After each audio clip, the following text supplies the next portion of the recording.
It's 2023, and everyone and their dog is using AI.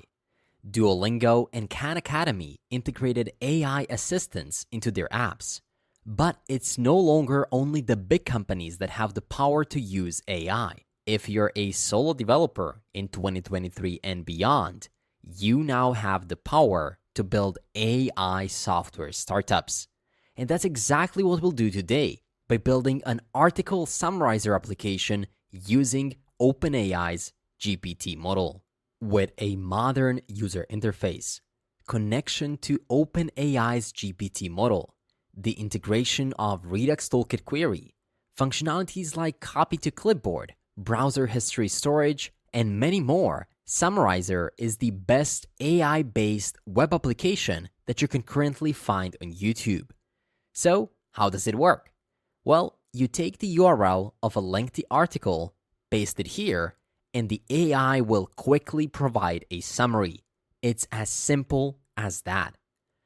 Building this single web application with me will give you the knowledge needed to use all OpenAI APIs to build any application you can imagine. You'll even deploy it to the internet so you can share it with your friends, potential employers, and put it on your portfolio.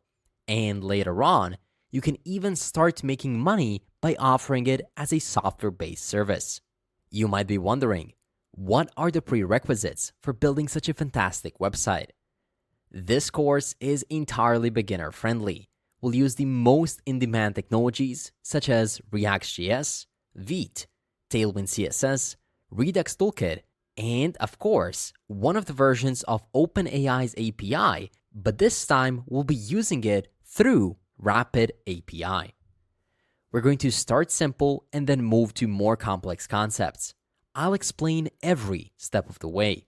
Alongside building this application, you'll also learn how to set up a React.js project using Vite, create a responsive, beautiful UI UX with a nice touch of glass morphism using Tailwind CSS, make advanced Redux Toolkit query API requests that fire on condition, save history using the local storage, handle form events and catch errors, implement copy to clipboard functionality, and of course, write clean code. Now, before creating a folder for our project code, we must first visit Rapid API. The link is going to be down in the description. The making of this entire app is possible only because of Rapid API. We're using their AI Summarizer API that quickly extracts and summarizes lengthy information from the article just by giving it a URL. AI does the rest of the work. To use this API, click the Rapid API link in the description, and then you can click Sign Up or Log In. In this case, I will log in since I already have the account, and once you're in, you'll be redirected to Rapid's API Hub, where you can find hundreds of thousands of APIs. This was the first step of our course. Now, let's create our great AI application, and then later on, we'll call this API straight from a React app. If this video reaches 20,000 likes, I'll record more AI applications. With that said, let's dive straight into the build.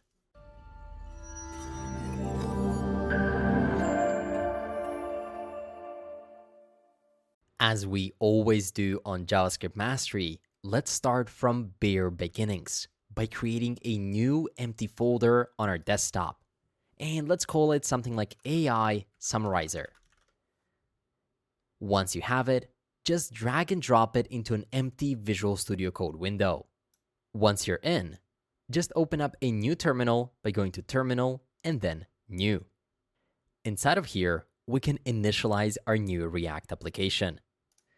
To initialize our React application, we're going to use a tool called Vite.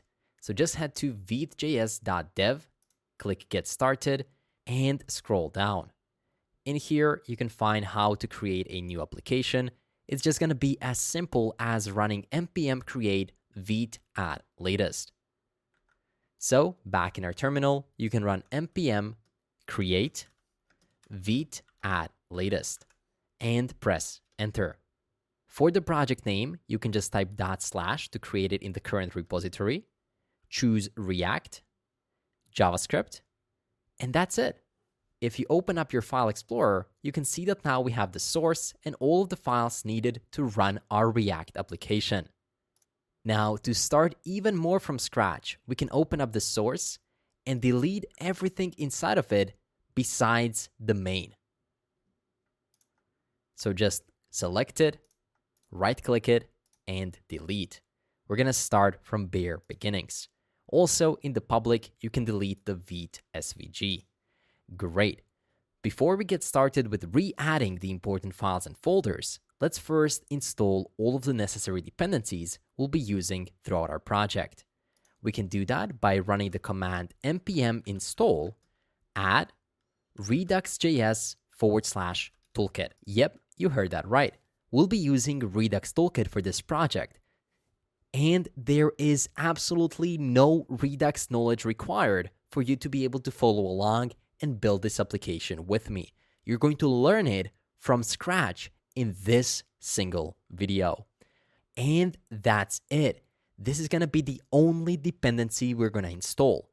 Everything else is going to be done by ourselves by hand. Great. Now that we have our dependency, we can go to Files and start creating our basic structure. Of course, we're going to need some icons and images for our application. And just to make the process easier for you, I've already prepared everything you need. So down in the description, you'll be able to find a zipped assets folder. Simply download it, unzip it, and then drag and drop it to the inside of the source folder. It should look something like this. There you can see that we have some icons, SVGs, but that's about it. You'll also notice that there we have this icon, which you can then drag and drop into the public folder. Great. With that said, we can create a new app.jsx. This is where our main application will go. Inside of there, you can run rafce. This is a special command that's going to create a basic React arrow function component. If this didn't work for you, go to Extensions and search for ES7+, React Native Redux Snippets. You can install this and then it's gonna work. Great. Now that we have the app, we're gonna also need the app.css. So simply create a new app.css file inside of the source, and then from the GitHub gist down below, copy the styles we'll be using throughout this application. You can notice it's about 100 lines of styles, but it's mostly positioning some elements and then gradients, as you can see, that take more than half of this file. So no worry, besides this, everything else is going to be done by hand. Wonderful. And before we begin, you might have noticed in the CSS that we are importing Tailwind. Tailwind is a great utility-first CSS framework packed with classes like Flex, Padding Top 4, Text Center, and more.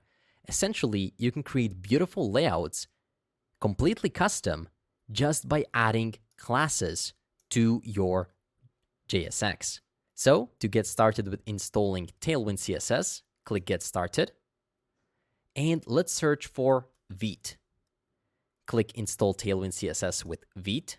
Copy the installation command, open up the terminal, and then paste it, or type it out with me. That's going to be npm install -d tailwind css, post css, and auto prefixer, and press enter. We can close these files. After that, we need to initialize it, so copy the second command.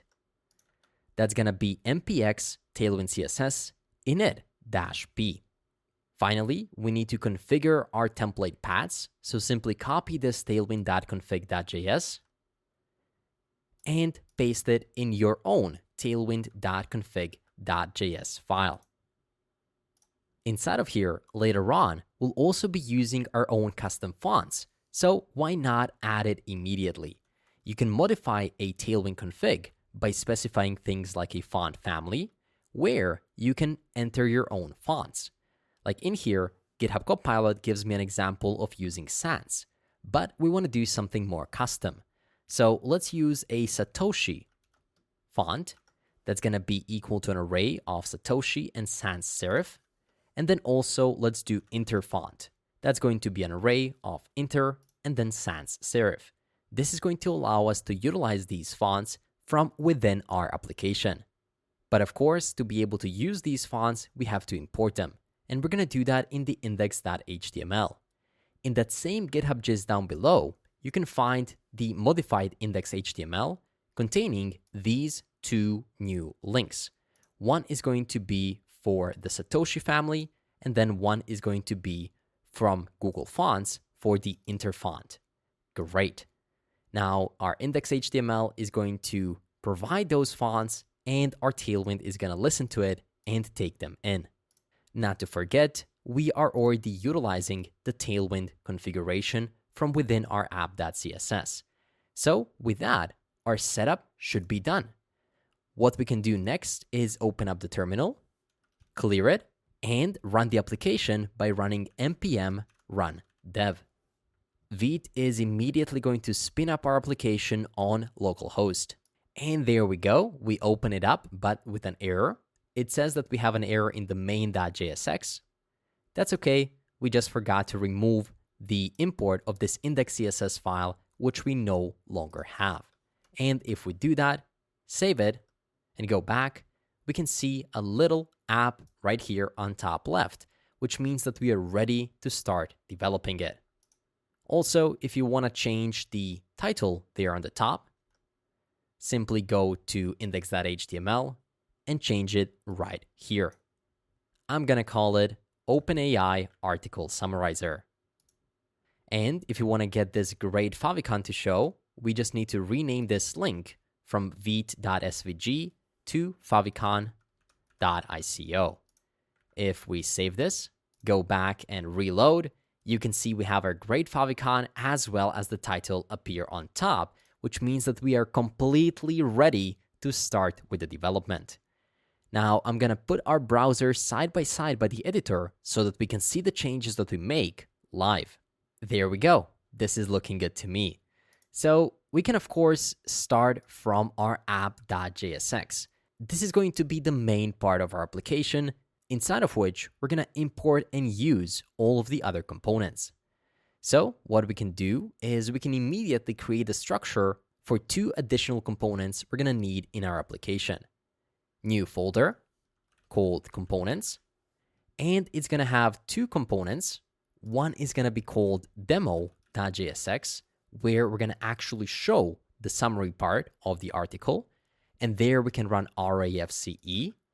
And the other component is going to be called hero.jsx, meaning a hero section of the website, a big title telling everybody what the app does. Of course, you can run RAFCE there as well, and we can get back to the app. Now, inside of the app, we can, of course, import the hero coming from /components/hero. We can duplicate that, and we can also import the demo component.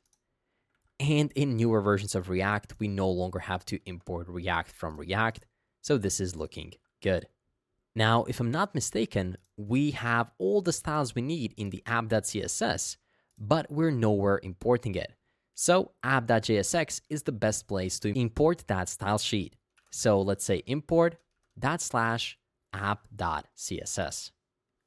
And you can immediately see that the font changed. Wonderful. Now let's create the structure of our application by renaming this div to an HTML5 semantic main tag, inside of which we're going to have a div that's going to have a class name equal to main, and it's going to have a div that's going to be a self-closing div with a class name equal to gradient. If we save this, we're going to immediately get this phenomenal looking background and a gradient. So we have a nice slate to work with. Finally, below this div, we can create another div, which is going to be of a class name equal to app, meaning everything else in our app is going to go here, primarily the hero section, a self-closing component, and then finally a demo section where the magic will happen. And that's it. Believe it or not, we're done with our app.jsx component. When working in React, you always want to keep your components small and separate. That means that now we can close all of the currently open files and just jump into the hero section, which is going to be our next task. Just to pump you up for what you're about to develop, I open up the deployed version of the application, and in here you can see that we're going to have this navigation bar with a link to our project, and then we're going to focus on this part right now. A big title and then a description telling us what this application can do. So, without any further ado, let's get started. Inside of our hero.jsx, we can import logo coming from /assets, and we're going to return something known as a header. That header is going to have a class name equal to w-full, meaning it's going to take 100% of the width. Flex, justify-center, items-center, and flex-call, meaning the items are going to appear in a column and not a row. Now, if any of these properties are new to you, that must be that you're new to Tailwind. And don't be afraid. As I told you at the start, Tailwind is a great technology to learn. It allows you to style completely custom applications incredibly quickly and easily. Now, it is true that it has a bit of a learning curve, but it is not as steep as you might think. If you're wondering what any of these class names mean, simply go to search and then type it in here. For example, w-full. It's going to tell you right here that that's going to take 100% of the width. Or maybe you're wondering about padding. How do I do padding? Well, just go here and immediately it's going to tell you that you can do P, PX, PY, and so on. So what I'm trying to say is read the documentation. Whenever you're stuck with something or whenever you're unsure with something in this video, don't simply go with the flow and type it out. Go to Tailwind CSS, search it, and be 100% clear of what you're doing. Now, one thing that may also help is if you go to extensions and search for Tailwind. There, you'll find Tailwind CSS IntelliSense. And what this extension does is, if you hover over the Tailwind property, it's going to show you the corresponding CSS style for it. It's incredibly useful if you're just starting to learn Tailwind. My goal is for you to fully learn web development. And I don't mean just by following these videos. I want you to be an independent and confident developer. So I just want to take a moment of your time and point our attention to JS Mastery Pro, the Masterclass. We have created a 6-month-long bootcamp where we teach you how to become a software engineer with a complete money-back guarantee, which means you are destined to succeed. So if you want senior developers, myself included, to mentor you on your growth, if you're feeling confused while learning on your own, or if you just need some assistance in a path to get you to where you need to be, JSM Masterclass is the way to go. So just go to jsmastery.pro and I'll see you there. With that said, we can proceed with today's great build by putting something inside of this great header. That something is going to be a nav. That nav is going to have a class name equal to flex. It's going to be justified between, which means that the content is going to show on the left and on the right side. We want to center the items, so items.center. That's going to be that means vertically centered, and flex-call, meaning they're going to appear in a column. Inside of there, we're going to have an image. That's going to be a self-closing tag that's going to have a source equal to logo. That logo needs to have an alt tag, of course, as all images need to, and that's going to be sums logo. Class name is going to be equal to w-28, meaning if you hover over it, width of 7 rem. And it's also going to contain object-contain. There we go. This is looking good. Now, just below that image, we are creating this as an open source project. So we want to add a button that's going to point to our GitHub repository. So we can say something like GitHub. We can give it a type equal to button. And let's give it an on click, something like a callback function, where we're going to call the window dot open.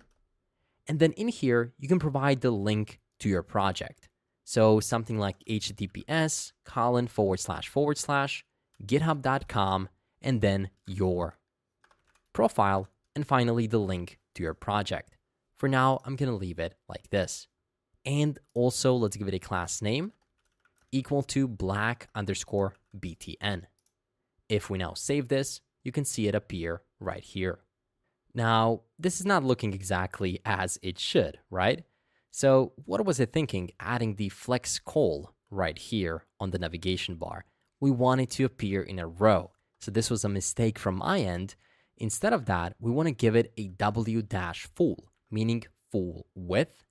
And we also want to give it a margin bottom of 10 to divide it a bit from the content below, and also a PT or padding top of 3. And this is going to give us a great looking navigation bar that is, of course, fully responsive. With that said, we can scroll down of this button and also down below the nav bar. There, we can add a new H1 element, our heading, that's going to have a class name equal to head_text. We want to say something like summarize articles with. Let's give it a break tag.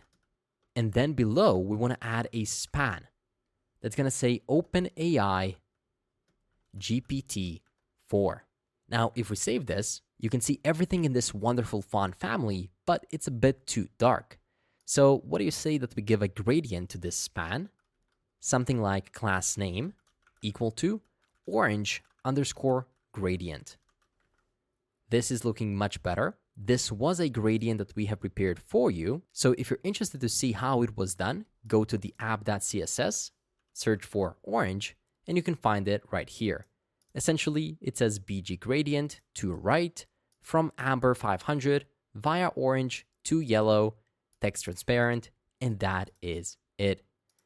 Great. Now, we only want to break this on smaller devices, not on larger ones. So we can say on this break tag, class name is equal to maxMD is hidden. So we only want to do it on one type of the devices. There we go. This is looking good. And then as we break it, it looks like this. This is looking great to me. We now have our great title. But what is a title without a subtitle? So let's go to create an H2 element that's going to have a class name equal to desk or description, DESC for short. And inside of here, we can say something like simplify your reading with Summarize, an open source article summarizer that transforms lengthy articles into clear and concise summaries. Of course, feel free to type whatever you prefer into here. You can pause this video and give it a go. I'm happy with what we have here. And as you can see, we are now fully done with our hero section. We know what our application is about, so we can close it and we can go back to the app.jsx. Rather, we want to go into the demo part right here. This is where the rest of the magic will happen. As from here, we're going to actually create that input. We're going to make a button that's going to make requests to our great API summarizer coming from Rapid API. Great job coming this far. Let's take a breath and then let's continue to a more interesting part of this video. And that is, first of all, doing the JSX for this, but then doing the API fetching functionality. So to get started, let's first import 2 hooks coming from React. The first one is going to be the most famous hook there is, the useState hook, and then its contender, the useEffect hook. Alongside those, we're going to also import some icons, such as the copy to clipboard button, the link icon, loader, and then the tick. And these are coming from /assets. That's all that we need for now. With that said, let's start creating the JSX. We need to create this wonderful looking input to start with. So let's turn this div into a semantic section tag, and let's give it a class name of MT16, meaning margin top for rem to divide it a bit from the top. W-full of full width. Max-W-XL, meaning maximum width of extra large. Inside of there, we want to now create a search. So that's going to be our first component.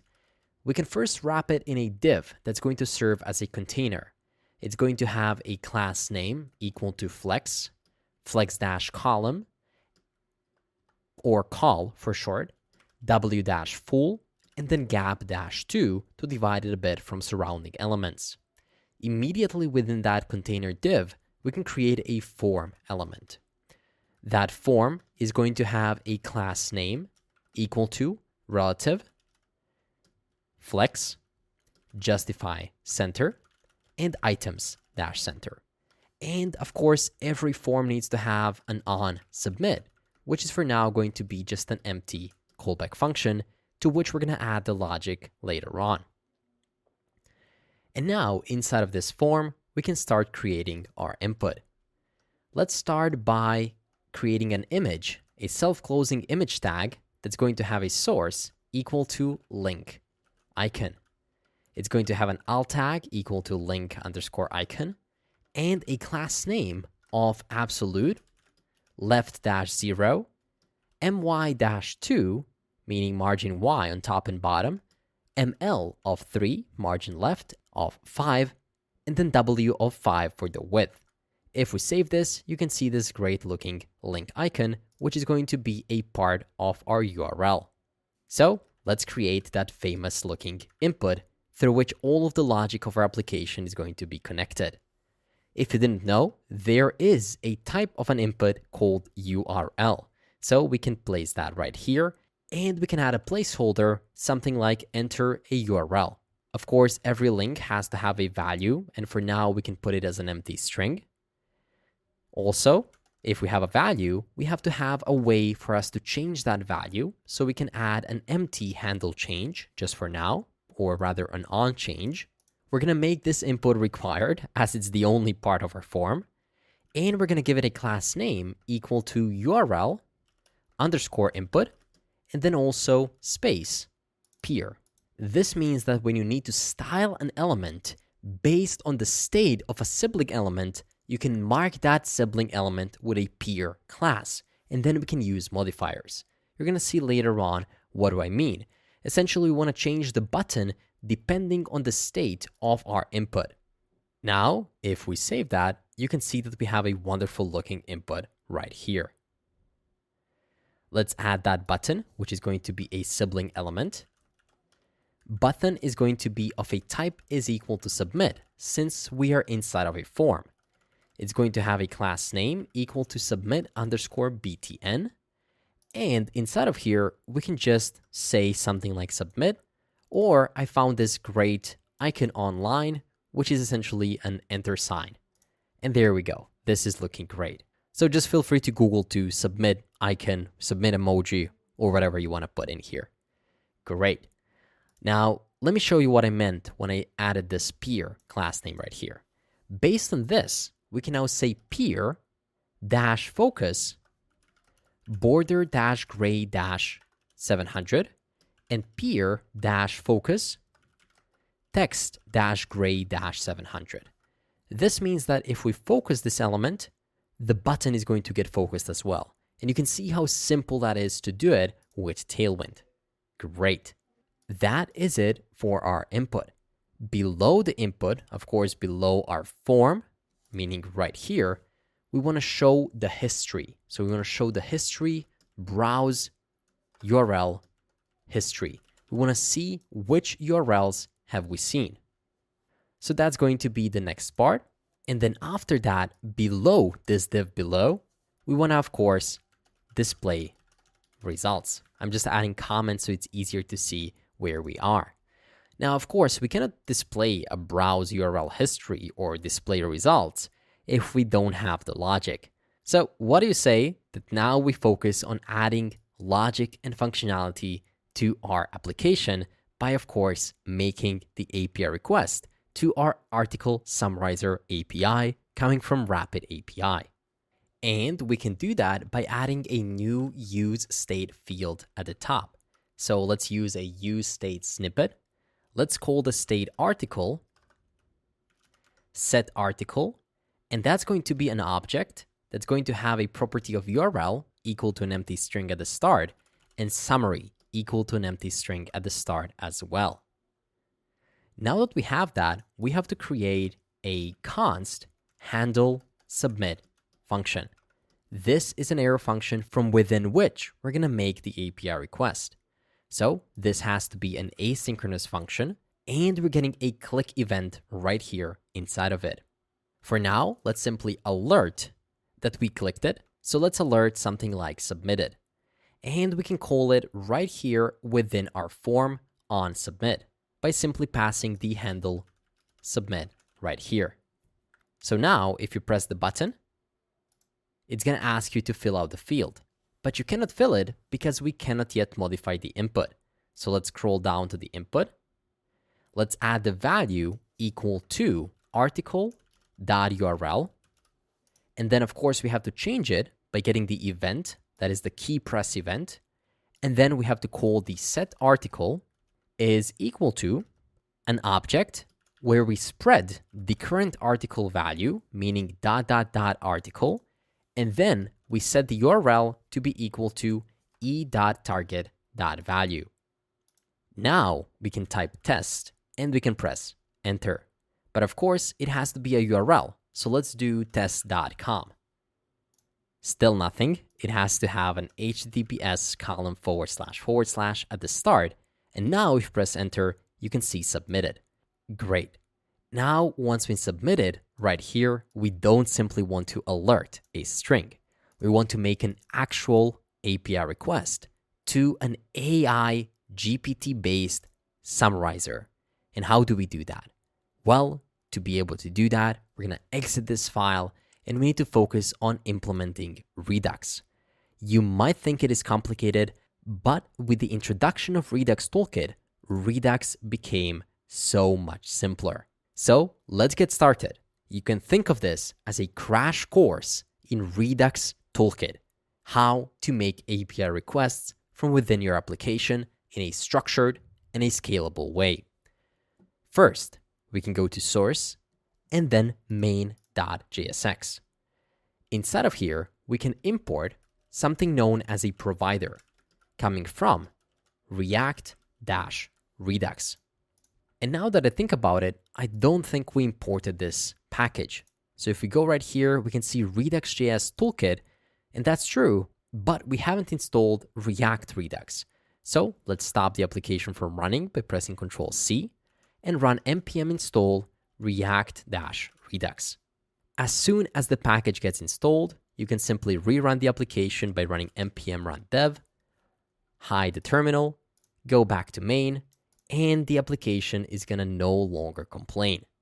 Now, what do you do with this provider?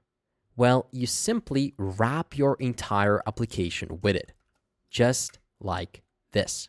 We have our app, which means absolutely everything we have, and then we wrap it with something known as a provider. And that provider is going to service our app with something known as a store.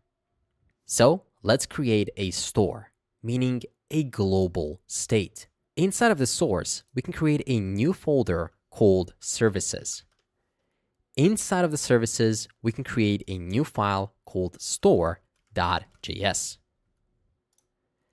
Inside of there, we can import something known as configure store coming from @redux.js/toolkit. They made it so easy so that we can simply import something known as configure store. Then we can export const store is equal to configure store, which we call as a function, and pass in an object. Inside of there, we have to have a reducer. You can think of a global store or the state is the whole cake. The reducer is going to allow us to get a specific slice of that cake.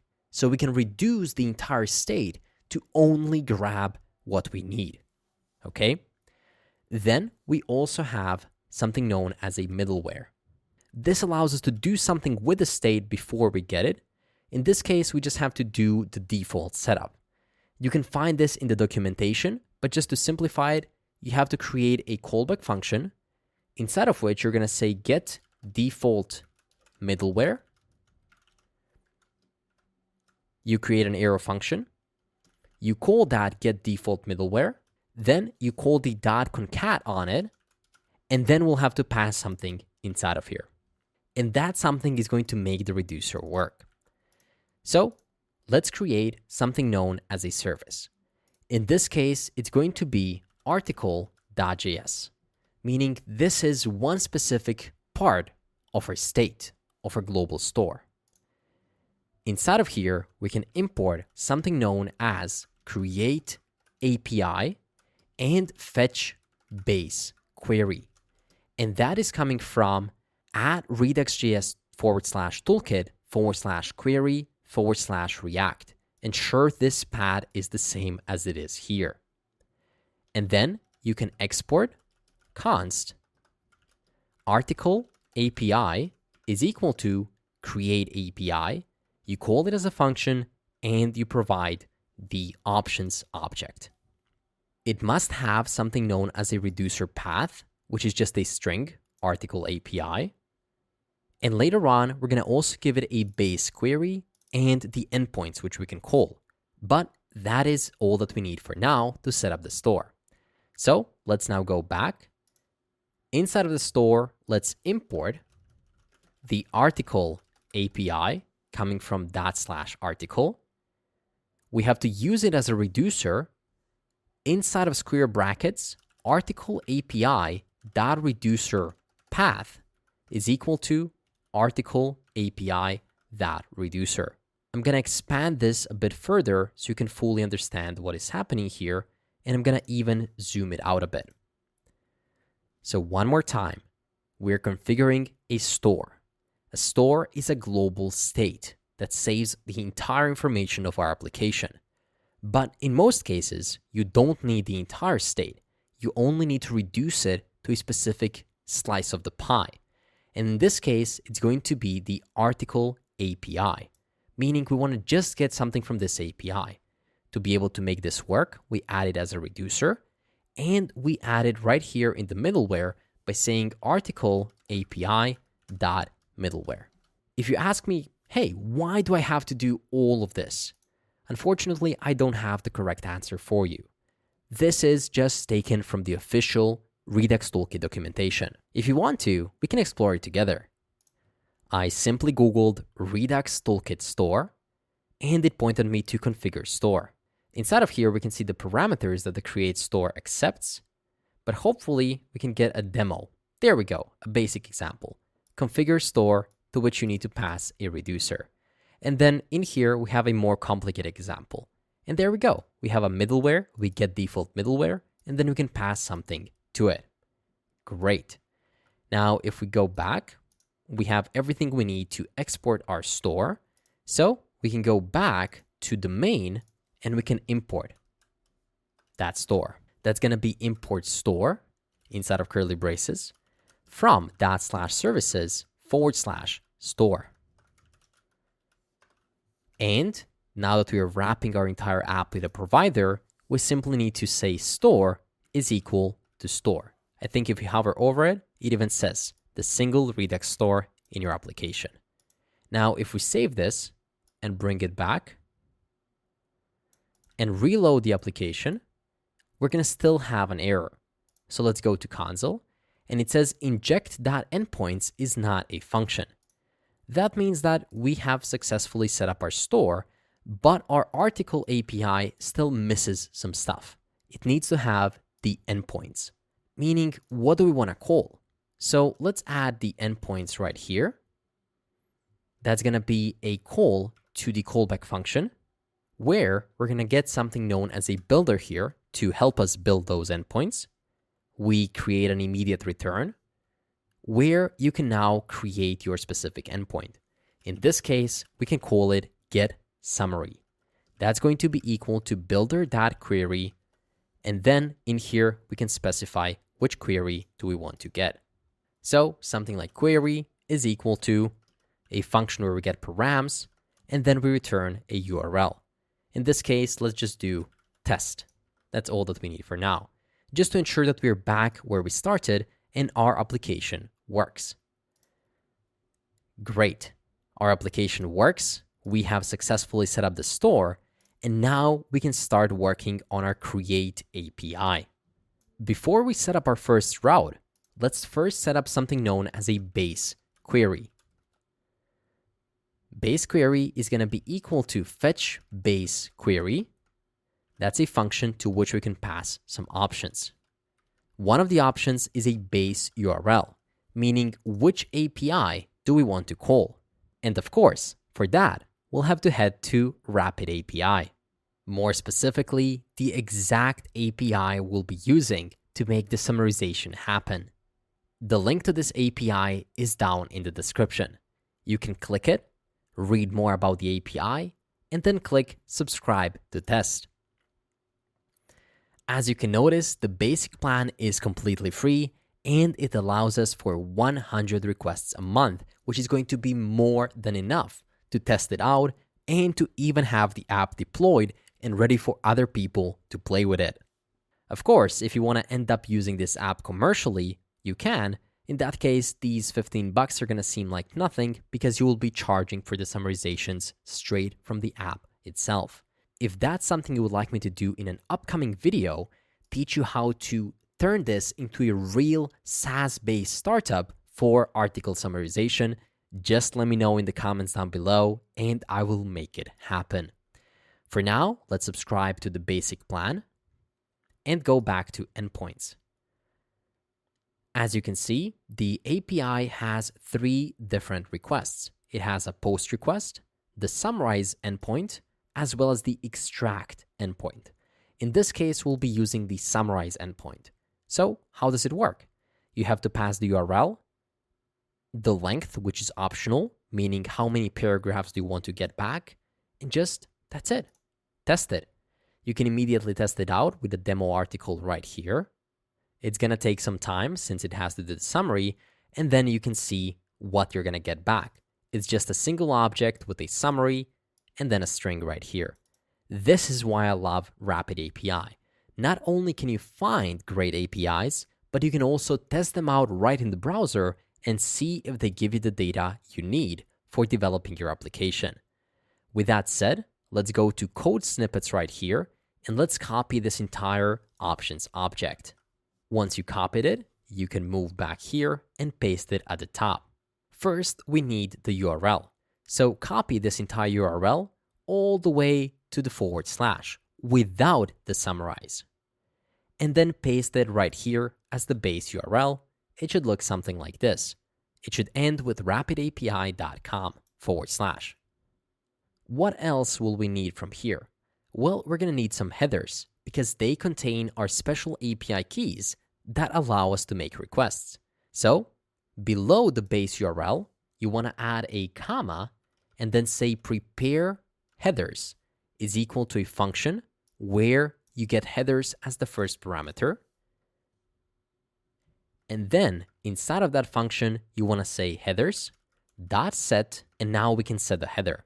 The first header is the X Rapid API key, which you can pass here. And then as the second parameter, you need to pass the actual key value. For now, we can leave that hard-coded as a key. We can duplicate that. We also have to pass the Rapid API host, which we can do here, and then paste the article, extractor, and summarizer string. There we go. Now, see this key right here. We want to use it, but you don't want to place it right here within your code, because then if you publish it on the internet, on GitHub, or anywhere else, people will be able to get to your key. What you instead want to do is create a new .env file right in the root of our folder, .env. That stands for environmental variables. And there, you need to start it with a keyword vt, as we're using vt, and then name it however you want to. I'm going to do vt underscore rapid underscore API underscore article underscore key. And then I'm going to paste the key that I had copied from my Rapid API platform. You can save that, go back to the article, and now you can delete this entire options object, and you can say const rapid API key is equal to import.meta.env.vt underscore rapid underscore API underscore article underscore key. There we go. And now you can simply paste it right here. Headers.set xRapid API key is equal to rapid API key, which we're getting from our environment variables. Now, to make this truly work, you have to open up your terminal, press Ctrl-C to stop it from running, and then npm run dev one more time to restart it. This is going to ensure that the changes in your environment variables get picked up. And finally, once we set the headers, we need to say return headers. Great. We have now created our API, we gave it a reducer path, we gave it a base query, a base URL, and we set the headers. What else do we need to do? Well, the only other thing we have to do is create the endpoint. So we're going to say get summary, where we get some parameters, and what is the endpoint we want to call? Well, if we go back here, you can see it is /summarize. So let's do /summarize, and then we want to pass some parameters. You can see that the URL is one of the required parameters. So let's say $URL is equal to, and we're going to pass that to this call through params. So we can say params.article URL. We can say, and we can hard code the length of the paragraphs by saying length is equal to 3. You can, of course, modify that to suit your purposes. It can be longer or it can be shorter. Great. Finally, Redux Toolkit query makes it so easy for us. It automatically creates a hook out of this endpoint. So we can say export const use get summary query is equal to article API. Now, this would be what we would have used if we wanted to call it immediately at the start, but we don't want to call it at the start because we are lazy. We want to call it once we enter a URL and then press the button. So we're going to get something from Redux Toolkit query called use lazy get summary query. This allows us to fire this hook on demand. We don't have to fire it as soon as the app loads, but on demand, once the user enters the URL and presses the submit button. Great. Finally, before we test it out, there was one thing that I noticed while creating this application, and that is that the article URL that we pass might sometimes contain some special characters which are going to cause problems or errors, or in general, unexpected behavior in our application. So whenever you're passing something in the URL, you want to wrap it in a function called encode URI component, like this.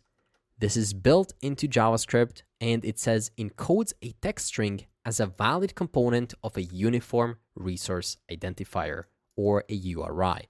So whenever you pass any user-generated content into the URL, definitely wrap it with this function. With that said, we're now exporting this hook. And don't forget, we're wrapping our app with the provider that contains the store that contains the article API, which means that now we are ready to go all the way back to our components, demo, and then at the top, import the hook that we just created. That is as simple as import use lazy get summary query coming from /services /article. Of course, that is a hook, so we call it as any other hook by saying const. Now, since we're using the lazy query, the first parameter that we get is a function that's going to execute it. So we can call it getSummary. And then inside of an object, we get the error or is fetching. So we're going to know what's exactly happening with this URL. And that is equal to use lazy getSummary query, and we don't have to pass anything to it. That is it. So we now have the capability to know whether we have an error, whether we are fetching, and hey, we have a function to actually call once we click the button to get the summary of an article. Great.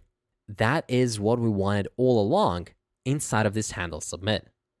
So the only thing we have to do now is say const data, to get data back out of it, is equal to await get summary. And we pass in an object where the article URL is equal to article.url. Finally, we have to check if we get something out of it. So we can say if data (summary). In that case, we want to create a new article. Const new article is equal to an object where we spread the current article, and then we add a summary equal to data.summary, like so. And finally, we can set article to be equal to new article. There we go. And of course, in our case, why not also console log it to see what we're working with? What do you say? Let's test it out. I'm going to open up the console and I'm going to put it on the bottom so we can see everything clearly. And let's enter a URL. Oh, one cool thing. You don't necessarily have to enter article URLs. You can enter a website and then immediately have it summarized for you. So let's enter jsmastery.pro right here and press enter. Oh, the app gets reloaded. That's because whenever you're working with React, you have to add a little e.prevent default. This is going to prevent the default behavior of the browser, which is to reload the application. Once you add it, let's give it another shot. Okay, we clicked it, nothing seems to be happening, but if you go to the network tab and kind of look for that request, it should be there. Let's give it maybe 10 seconds to see if we get something. And while I was speaking, we immediately get it back. We get a URL, and then we have the summary right here, in this case, talking about jsmastery.pro. Wonderful. Now, as you can see, we're currently not doing anything with that URL. So that's going to be our next step. We have to save it into local storage and then display it right below. Let me give you an example of what should really happen. I'm going to go to the finished version of the application, paste the same URL, and press enter. We should get this wonderful looking loader.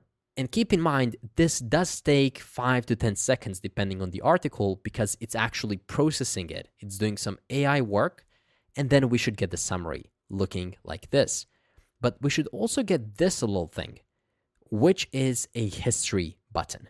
Meaning once we search for multiple articles, we want to show the last 5 and we want to store them to local storage. So before we actually show the summary here, let's make this part of the application work. To do that, on top of just storing one article, the current one, we also have to store all articles. So let's create a new useState field called const all articles, set all articles, and then make that equal to useState, at the start equal to an empty array. Now, what do we want to do? Once we set a single article, we also want to push it to the updated all articles array. So let's say const updated all articles is equal to an array containing a new article, and then we also spread all articles like this. And then we can say set all articles, and we updated with updated all articles. Hopefully this makes sense. Essentially, we're just pushing the new article to this array. Now, of course, we're not displaying that, but it's good to know that we have them. Or at least we do have the articles until we reload the page. So if you reload it, you lose everything. And that's not a pleasant experience, especially not in modern web development. What happens if you accidentally close a tab or lose the connection? We want to keep access to what we searched. So let's store it into local storage. It's going to be as simple as adding one use effect hook. This use effect accepts a callback function and something known as a dependency array. That dependency array is going to be empty, meaning we want to execute it at the start of our application, as soon as the page loads. Inside of there, we can say const articles from local storage is going to be equal to json.parse local storage dot get item, and then we pass in a string of articles. This is going to give the data back to us. Finally, we have to check if we have any articles from local storage. In that case, we want to set all articles to be equal to articles from local storage. It is as simple as that. Now, this is only going to add it to our state if there are any articles from the local storage, but in here, we're just using get item. We're never actually updating the local storage. So once we add an article, right at the end, we want to do local storage dot set item. We want to update dot articles with a JSON dot stringify updated all articles. And you want to stringify it because local storage only can contain strings. Great. Now, the only way to test this out is to actually implement the JSX for our browse URL history. So that's going to be our next job. But to be able to see what we're developing, let's just one more time add another URL right here. This time, let's go to the masterclass and let's see what that is about. I'm going to paste it right here and press enter. Of course, we don't have the loading yet, so let's let it load. And while it is doing that, let's just create a new div. This div is going to have a class name equal to flex-call, meaning we want to show the elements one on top of the other, gap-1 to give it some space, max-h-60, meaning max height, overflow-y-auto, meaning we want to be able to scroll through the history. Inside of here, we can loop through all articles. By saying all articles dot map, we get each individual article, or we can call it an item, and the index of that item. For each one, we want to instantly return something, meaning you want to use a parenthesis here and not a curly brace. Now, what do we want to return? Well, it's going to be a div that's, of course, going to have a key equal to a template string of link dash index. We want to make it custom and unique. It's going to have an on click equal to, and this is simply going to call the set article, and we're going to pass in the item. So in case you want to get back to a summary of an article you previously visited, you can do that immediately without making another call. Isn't that great? And finally, we can give it a class name equal to link_card. If we save this, we can see a new rectangle appear. But let's populate it with some content. Let's give it a div equal to a class name of copy_btn. This is going to allow us to copy the URL in case we want to go back to it. Inside of there, we're going to have a self-closing img tag that's going to have a source equal to, for now, let's simply say copy. Alt tag is going to be copy icon, and class name is going to be equal to w-auto. instead of curly braces, 40%, h dash instead of curly braces, 40%, and object dash contain. If we save this, you can see this great copy to clipboard button. And right below that image and the div as well, we want to simply add a p tag that's going to contain the item.url. And there we go. Indeed, the link that we have here was added to the history. Let's style it a bit by giving it a class name equal to flex-1, font-satoshi, text-blue-700, font-medium, text-small, and truncate. In case it is too long, that's going to end it with dots. Great. This is looking good. Now, if we search for more, you should be able to see more of these pop up. But of course, why would we search for more if we didn't yet read the summary of the page that you searched for? So that means that we can jump into the display results, go just above the closing section, and then in here, we can implement the most important part, and that is displaying results. So let's wrap everything in a div, and let's give it a class name equal to my-10, meaning margin top and bottom, max-w-full, flex, justify-center, and items-center. Inside of here, we want to check if we are currently fetching. So we can say if is fetching. In that case, we want to instantly return an image that's going to have a source equal to loader, alt equal to loader, and class name is going to be w-20, h-20, and object-contain. Now, if we're not fetching, we want to check if we have an error. So if we have an error, we want to show a simple p tag that's going to say, well, that wasn't supposed to happen. Let's style it a bit by giving it a class name equal to font-inter, font-bold, text-black, and text-center. Just to provide a bit more meaningful information, let's give it a break tag and create a span inside of that p tag where we're going to do error, !data, !error. So inside of here, we can see the actual error. So if a developer is using the app, they're going to know what to do. To style it a bit, we can give it a class name equal to font-satoshi, font-normal, and text-gray-700.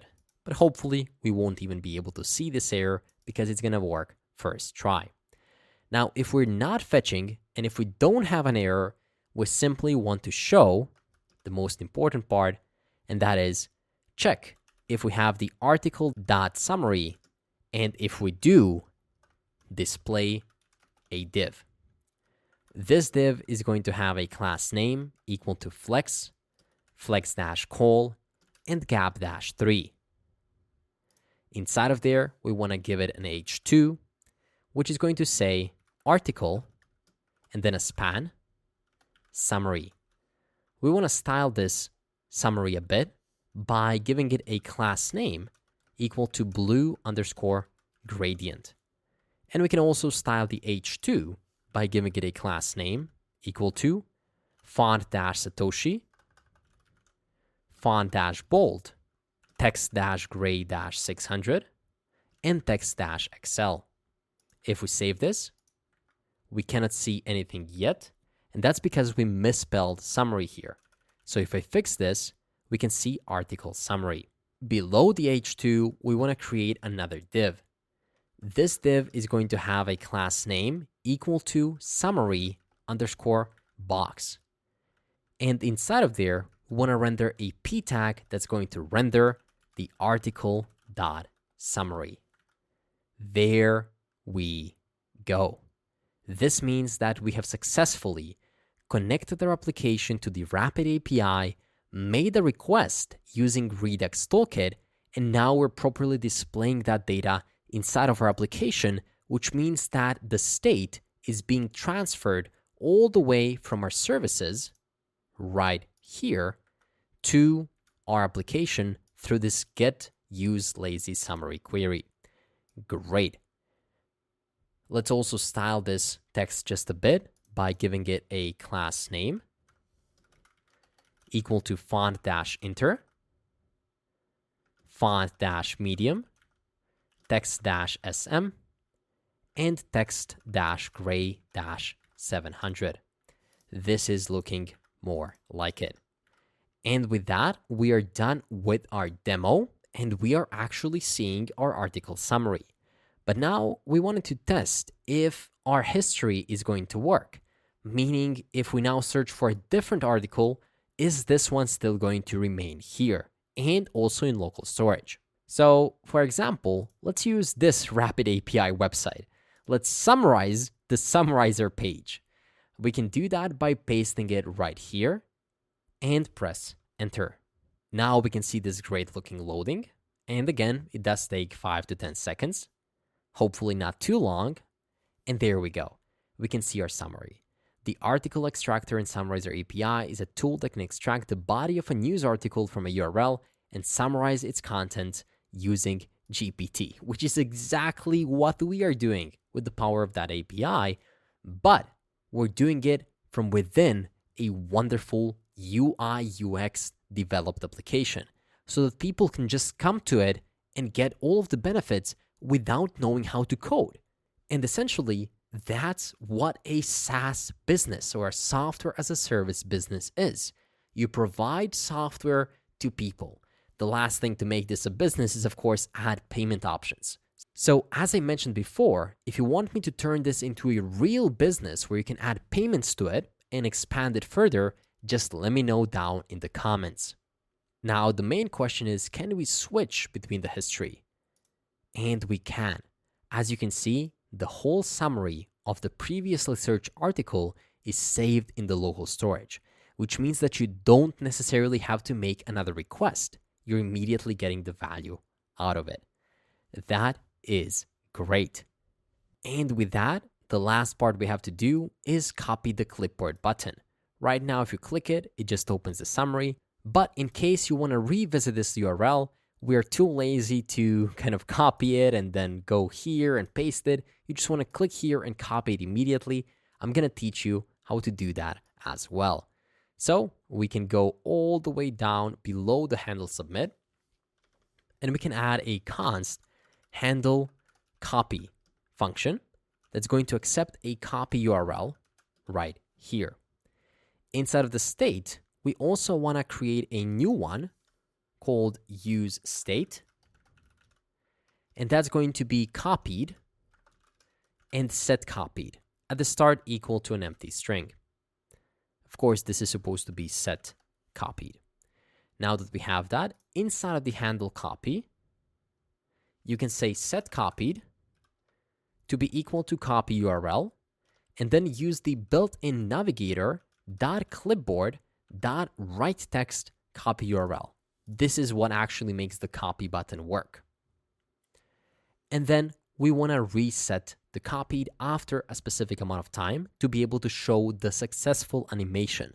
So we can say set timeout, where we have a callback function, where we're going to reset the set copied to false after, let's say, 3 seconds. So now we can put this inside of this copy icon right here.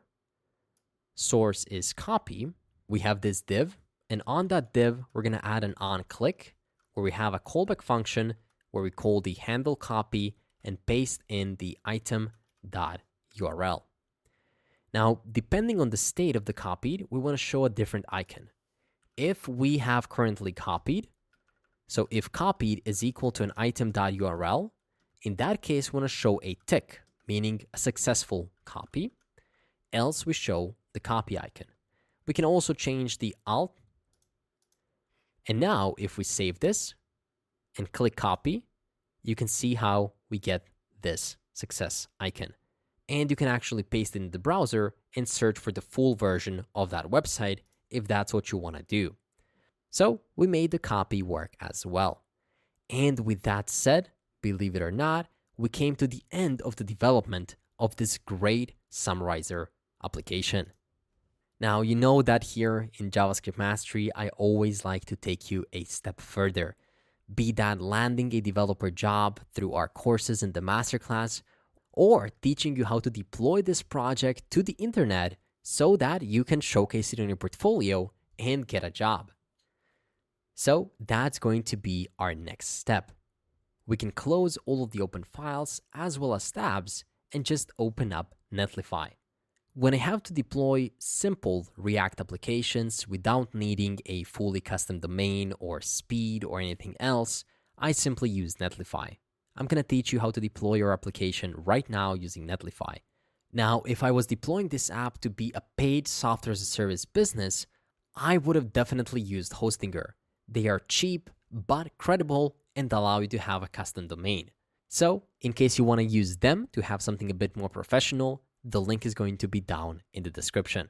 To get started deploying our app on Netlify, you can click Get Started for free, log in with one of the services, scroll all the way down, and then in here you can drag and drop your site output folder. So how do we get to that? Well, open up the terminal, stop it from running by pressing Ctrl+C, and then run npm run build. Vite is going to generate an optimized production build of your application, so we can simply drag and drop it into Netlify. And while I was speaking, it was already done. You can see this new dist folder appear right here. You can click Reveal in File Explorer or Open in Finder if you're on Mac. Finally, drag and drop the dist folder right into here.